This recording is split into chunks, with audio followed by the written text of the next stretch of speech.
What is the deal, YouTube? What is the deal, YouTube? Welcome back to the channel.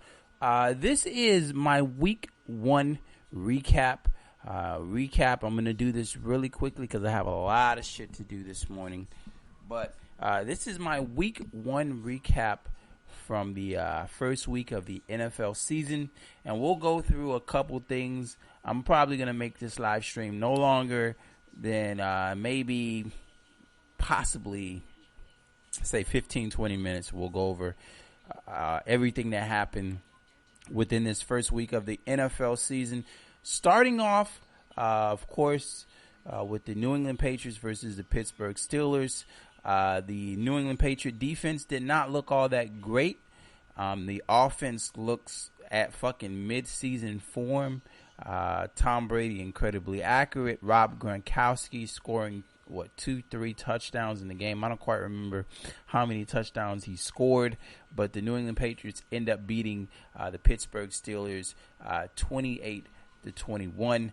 Then we're on the Buffalo, where the Buffalo Bills shut down the Indianapolis Colts. And in the offseason, people were saying, had a lot to say positive about the Indianapolis Colts and how great that team actually looked. And I kept telling people that I felt like the team got older. I felt like they added Frank Gore, they added Andre Johnson, but they added them on the downside of their careers. Whereas there's other teams that got younger, fresher legs, especially at the running back position. The Colts went out and added Frank Gore, and they added Frank Gore as a 30-year-old man, 30-plus-year-old man, and I didn't feel like that would help their team. They're basically an injury away from being the same team, a couple injuries away from being the same team they were last year. I thought Philip Dorsett was a bigger addition than Frank Gore was, and I still do think so. I think Philip Dorsett is a much bigger addition than Andre Johnson or Frank Gore. But we shall see how that pans out. Green Bay takes care of Chicago 31-23.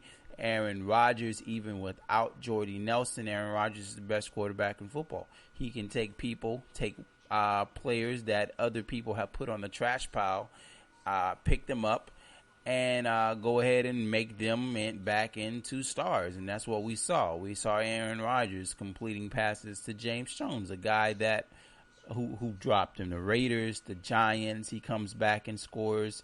If I'm not mistaken, he scores 2 touchdowns with this team. I mean, that's just Aaron Rodgers doing what Aaron Rodgers does.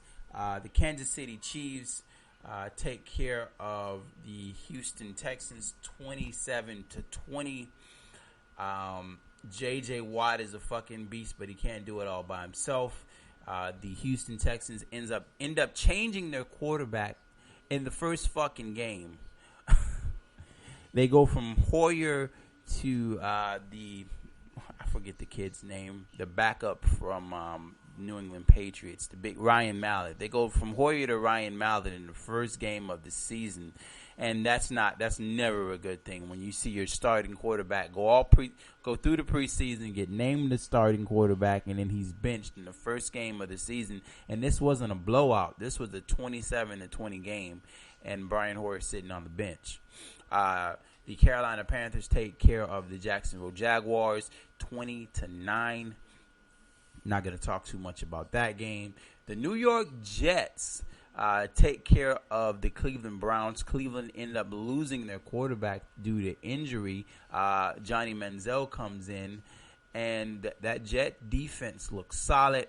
The offense looks solid as well with Brandon Marshall.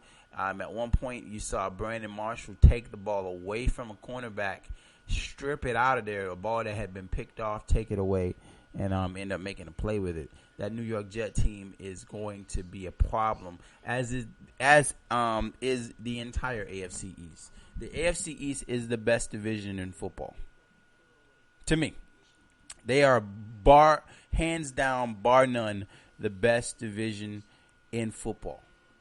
And I hope that my sound is good. I haven't even checked my sound. I need to check my sound and see if my sound is fine right now. Let me jump on my other computer here and check my sound.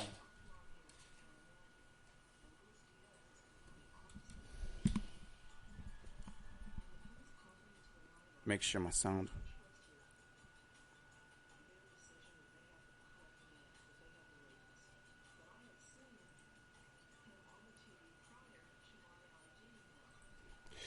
All right, so I sound pretty good. Cool. Because last time I tried to do a live stream, like my shit was echoing and shit. So where were we? We were at Seattle versus St. Louis, and that's the second best division in football. St. Louis Rams, I'm calling it right now, they are my sleeper team. And I said that if you're on my Facebook page, you saw me say that the St. Louis Rams would be one of the best sleeper teams out there, man. That front seven is incredible. Fairley, Laurinaitis, Ogletree. Then you stick next to Brockers. That team is beastie up front. I don't know much about the secondary. I have to research about their secondary, but that front seven is animals. And then if they could get some consistency, any form of consistency from the offense. I know they drafted Todd Gurley. They got Trey Mason. I think both of those guys were out yesterday. And then you add Nick Foles. Nick Foles, all he has to do is revert back to what he was a couple years ago and just give them consistent quarterback play, distributing the ball out there to those young receivers and Kenny Britt and that nice young tight end. And that St. Louis Ram team has enough to cause some major problems in the NFL. My Miami Dolphins versus the Washington Redskins. Not impressed with the first half of the game. Some major mistakes, especially in the attempting to stop the run game. I thought that we did a shitty job stopping the run game, and we're playing against a fifth-string quarterback in Kirk Cousins.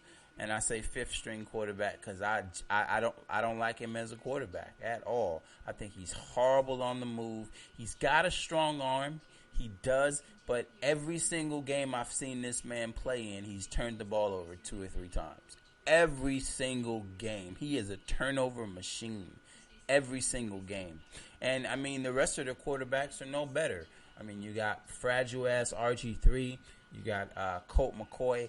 I mean, this is a team that's full of backups. Every single quarterback they have on this team would be a backup anywhere else in the NFL.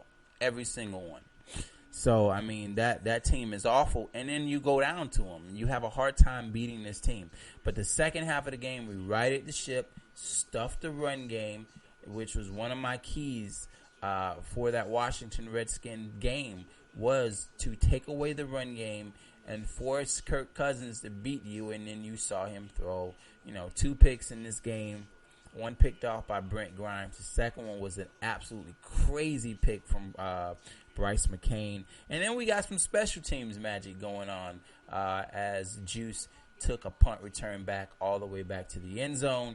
And we end up beating the Washington Redskins 17-10. A very shaky game. Were we rusty?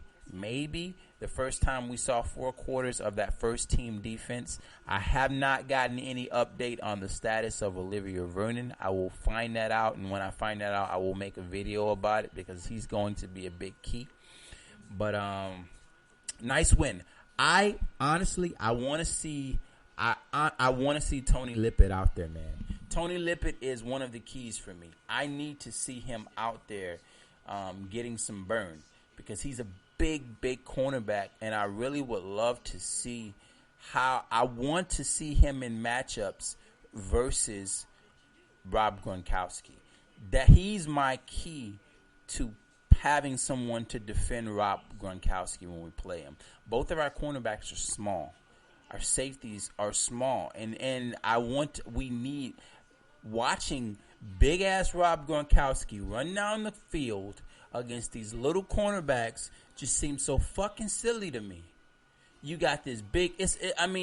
Imagine if you were playing basketball and you're running down the court and you've got a 7-foot center going against 6'2" guards. That wouldn't make no sense. That's the equivalent of what I'm seeing when I'm watching Rob Gronkowski run down the field. He's 6'5", 6'6", versus these little tiny 5'11" corners just bowling over him. Of course he's going to have 3 touchdowns. I don't understand why teams are not drafting for size now. You need size and speed. Now, there's a couple teams that have it. Like, if you look at the linebackers and the safeties of Seattle, that's why I said a few years back, teams have to start drafting for size. The tight ends in this league are getting bigger and bigger and faster. So size will become, so important. Size and speed, man. Next game, the New Orleans 19, Arizona 31. Arizona taking care of New Orleans. Carson Palmer has to stay healthy in order for that team to go anywhere. They are a threat. They have a lot of weapons out there. John Brown, Larry Fitzgerald. I don't know much about the run game. It's not a team that I pay a lot of attention to, but I know they have some explosive weapons out there as far as receivers, but Carson Palmer is the key. Last year they made it to the playoffs, and they had the water boy out there trying to play quarterback, which is the reason why they got beat by Carolina. Detroit is beat by the San Diego Chargers. Phillip Rivers looking sharp in the first game of the season. But that running back for the Detroit Lions, Amir, woo! You talking about blazing guns? Get that kid into open space and you have major, major problems. Add that to Calvin Johnson, Golden Tate.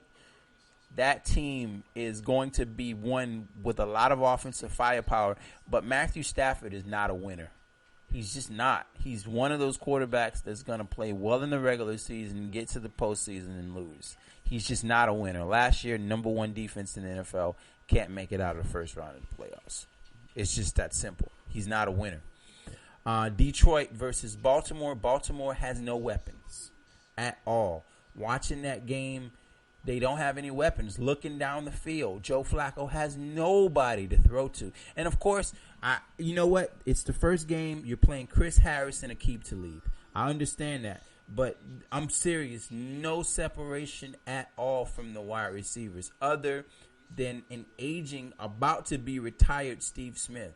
And they let go Torrey Smith. They let Jacoby Jones walk. This is a team that needs weapons. They don't have enough weapons. They're going to be in a significant amount of trouble without weapons. And then, of course, T-Sizzle down, injured, out for the rest of the season, which I don't think poses that big of a problem considering that all of the guys that you have there.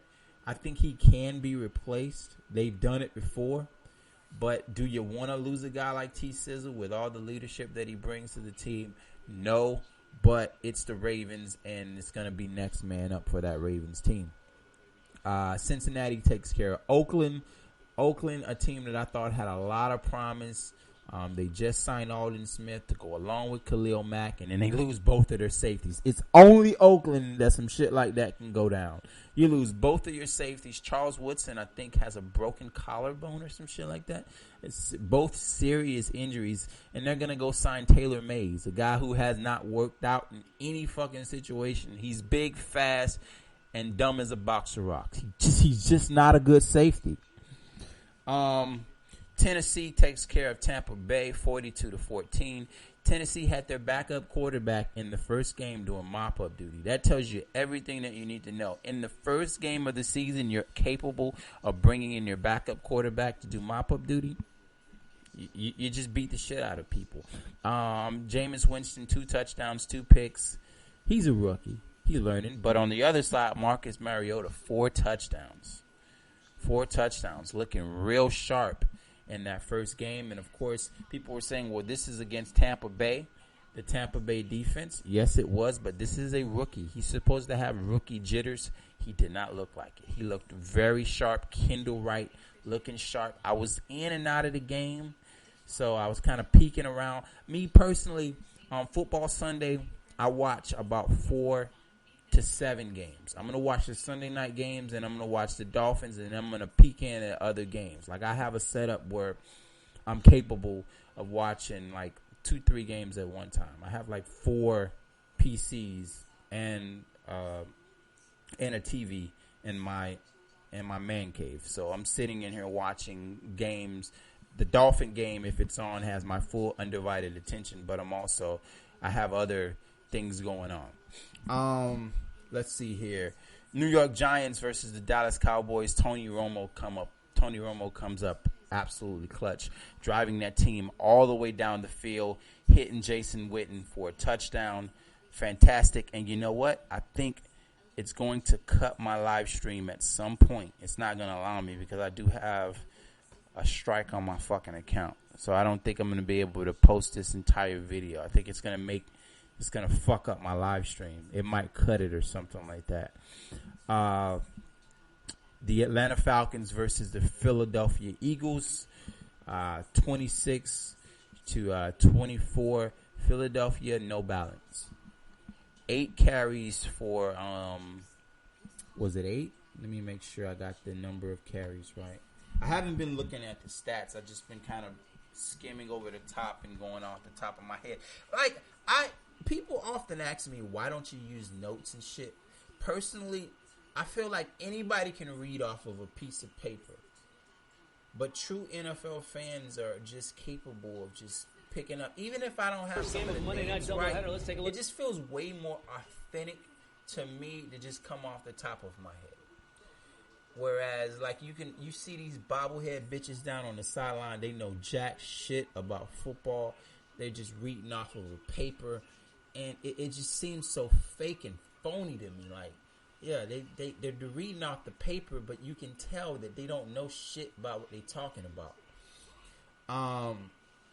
DeMarco Murray, 8 carries. 8 carries, 9 yards. Know what I mean? Horrible. No balance. Sproles, 5 carries, 50 yards. I'm sure that's not what they brought DeMarco Murray there for. I don't know. I don't know if it was the fact that and I do understand that they fell behind. And once you fall behind 20-3, it basically takes the balance out of the game. But you have to get to 20-3. And the fact that they got to 20-3 without DeMarco Murray getting that 20-25 carry point is a problem. And I don't know how the hell they're going to solve that. In the next game, they played the Dallas Cowboys, if I'm not mistaken. So that's not going to be an easy game either. That's not a team. Of course, they lost DEZ Bryant and shit like that. But there's still, that offense is still potent. I mean, you still have Williams. You still have Witten. You have that big offensive line in front of you with McFadden and Randall. That team is still going to put up 25, 30 points. Just because DEZ Bryant is not out there, and Beasley, just because DEZ Bryant is not out there doesn't mean they're not going to score points.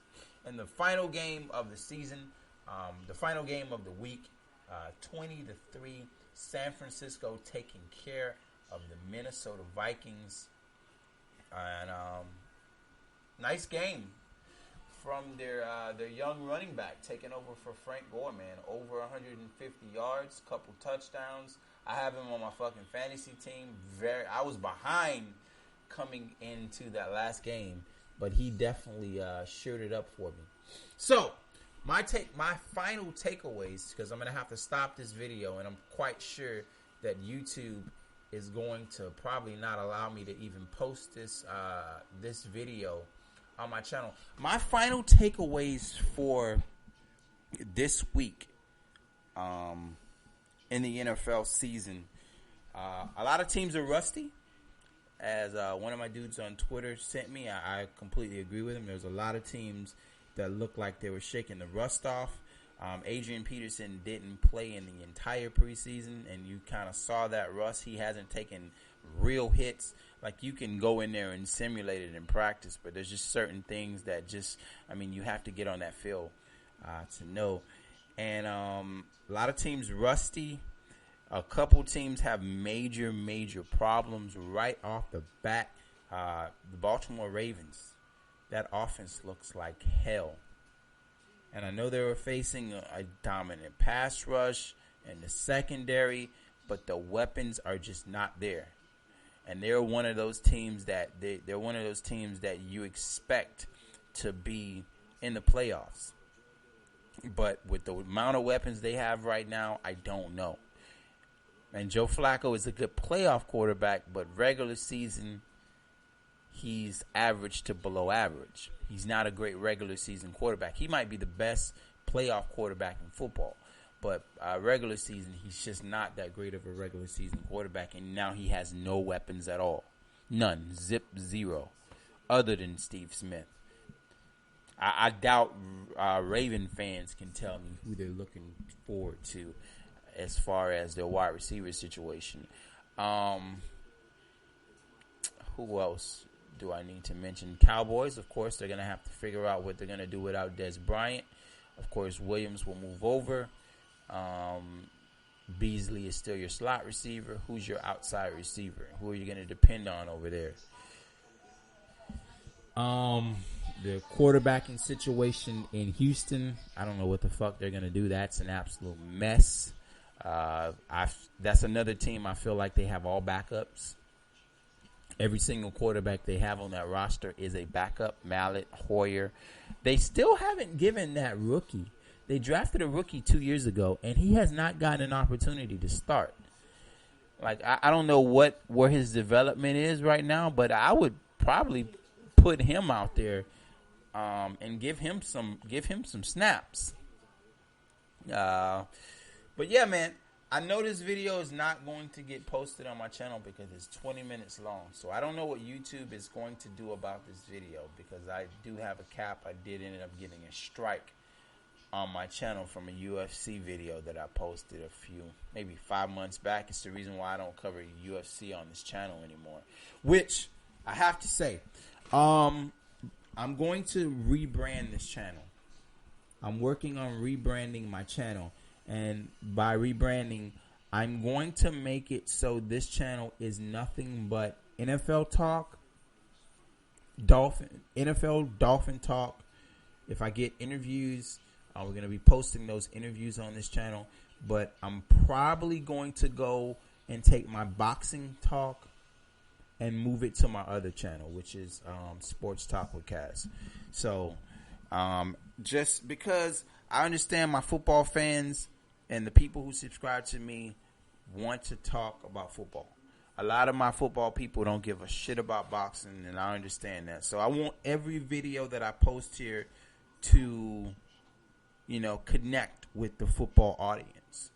So I'm going to start moving my boxing stuff over to Sports Talk with Kaz. So if you're a boxing fan, go over to Sports Talk, type in Sports Talk with Casual, and you'll see all my boxing, MMA. All my MMA stuff is over there already. But the only thing is during the off season, I have to find other stuff to talk about, which is going to be kind of difficult. But yeah, that is it. Did I miss anything? Let me see.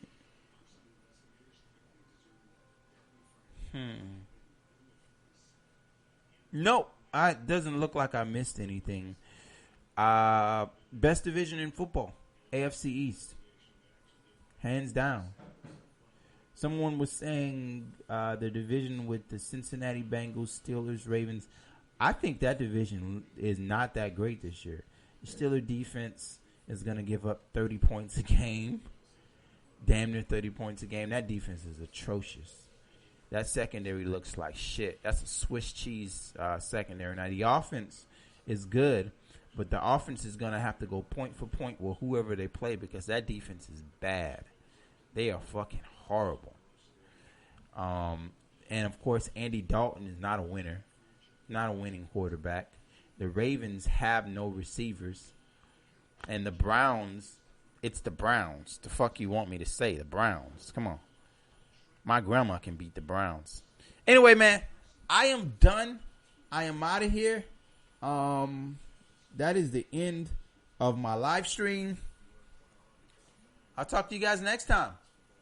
Deuces.